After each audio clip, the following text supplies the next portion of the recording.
Good morning. Are you Matthew Wadsworth? Yes, ma'am.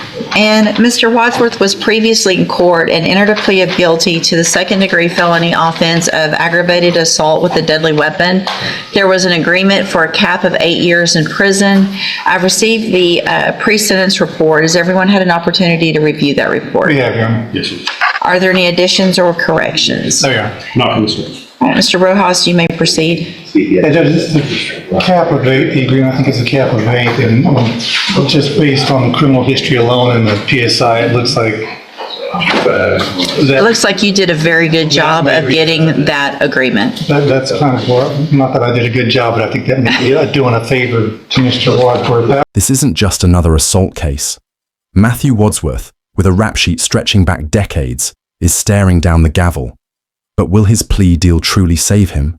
Or will his past finally catch up?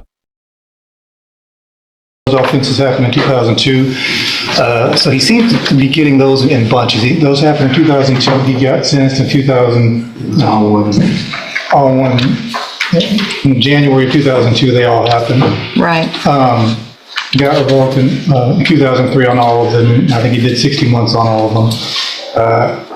Got some more in October 2002. Then after that, he goes and basically he's in and out until about 2019 when he picks up some more cases. And from 2019 to this present case, he's From after the 2002 and to the 2019, there were seven additional felonies. Yes. 7 additional felonies. yeah. Go ahead. And then from 2019 to now, at least, he's able to stay clean. So he tells me that most of the time when he's committing offenses is when he's off his medications.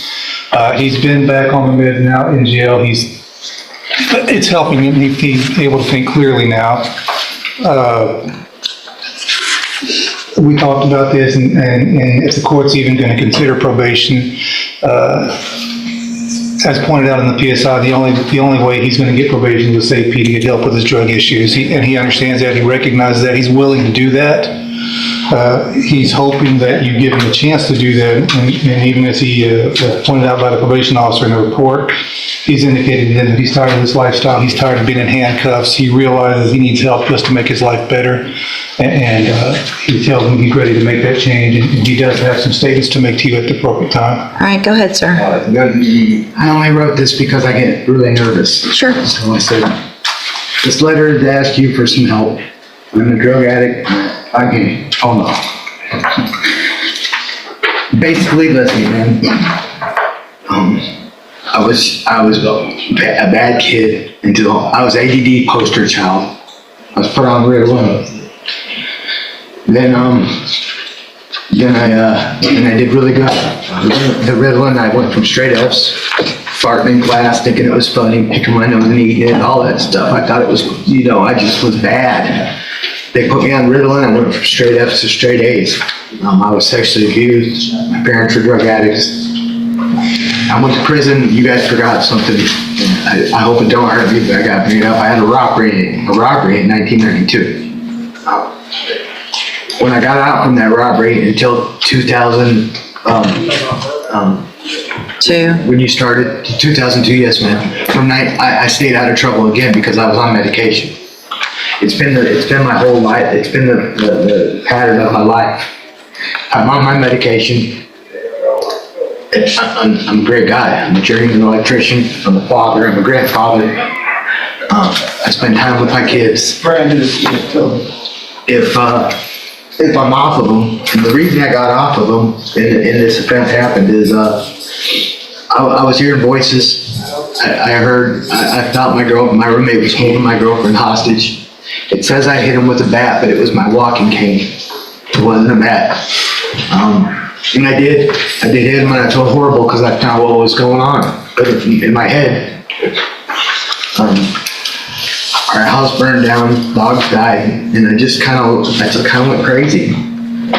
But I did stop. I did tell in 2019. I said I'm tired of this, and I'm gonna stay on my medications. When the house burned down, all my medications went with it. My truck, my tools, and everything. And I was just barely making it. And I honestly thought my roommate was holding my girlfriend against her will and hostage. When we started fighting, I was losing. And I, you know, if you do give me the chance, what I need is some help staying on my meds. Because I start feeling like I'm doing better sometimes. And then I stop taking them. When I stop taking them, I hear voices, and I can't tell if it's mine or if it's somebody else, or I can't tell.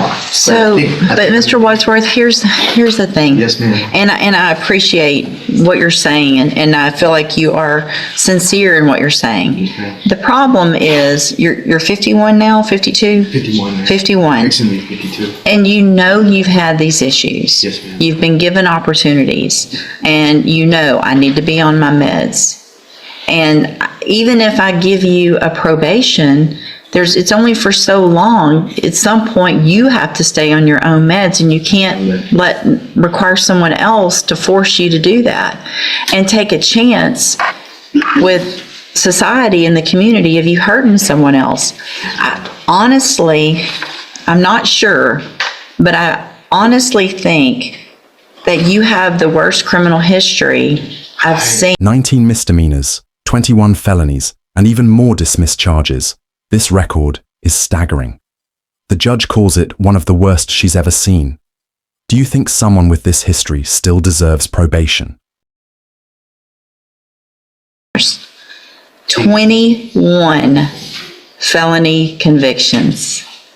21. I know, wow, right? I'm not. You still have one pending in Indiana. And out of the, and in addition to the 21 and the one pending, you have 16 others that were dismissed because of plea agreements, and things like that. So that's 38 felonies. The last, and I get a lot of this was from '02, and a lot of it was in the same big scenario. 18 of them was in one. But it didn't stop then. You were put back on probation in 2017, so not that long ago. Given a probation, it was revoked, so you were given an opportunity. Mr. Smith? I've completely stayed out of trouble since then, though.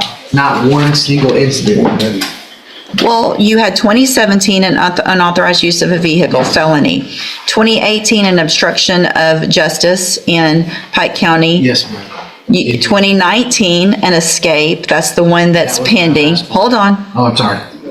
And then another later in 2019, maintaining a common nuisance of a controlled substance or something like that in Indiana. So the last thing is 2019, which is, in the big scheme of things at your age, not that long ago. I know, I understand. Mr. Smith?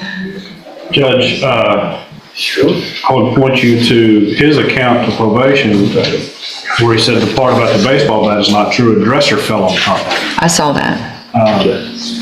He's still not accepting I responsibility. hit him with the cane. Hold on, don't speak over. I let you talk, so don't talk over anyone else, please. I believe probation is absolutely right, that jail time and probation has not been a deterrent for him. He's not made probation.